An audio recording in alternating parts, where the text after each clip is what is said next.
Welcome back to the channel. Today, we're revisiting one of the most haunting maritime mysteries in North American history, the story of the SS Edmund Fitzgerald. Once a mighty Great Lakes freighter, it vanished beneath stormy waters in 1975. Many still wonder, where is the Edmund Fitzgerald now? The Edmund Fitzgerald was launched in 1958 and was, at the time, the largest ship on the Great Lakes, over 700 feet long. It carried iron ore from Superior, Wisconsin, to Detroit, Michigan. On the 10th of November 1975, during a fierce storm on Lake Superior, the ship sank suddenly with 29 crew members on board. No one survived, and no distress signal was sent. The tragedy inspired songs, documentaries, and countless investigations into what caused the ship to go down.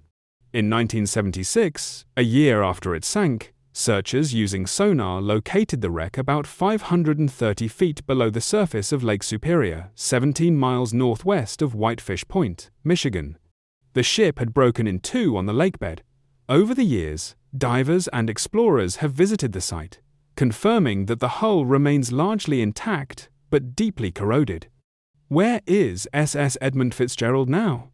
Today, the Edmund Fitzgerald still lies at the bottom of Lake Superior, resting silently in the cold, dark water. The wreck is protected as a gravesite. Diving there now requires special permission. In 1995, the ship's bell was recovered and is now displayed at the Great Lakes Shipwreck Museum in Whitefish Point as a memorial to the 29 lost sailors.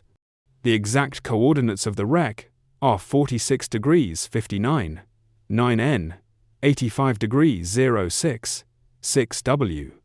The Edmund Fitzgerald remains one of the Great Lakes' most powerful legends, a symbol of nature's might and human vulnerability. Though it lies deep beneath Lake Superior, its story continues to echo through time.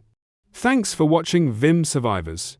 Don't forget to like, comment, and subscribe for more Where Are They Now stories from history.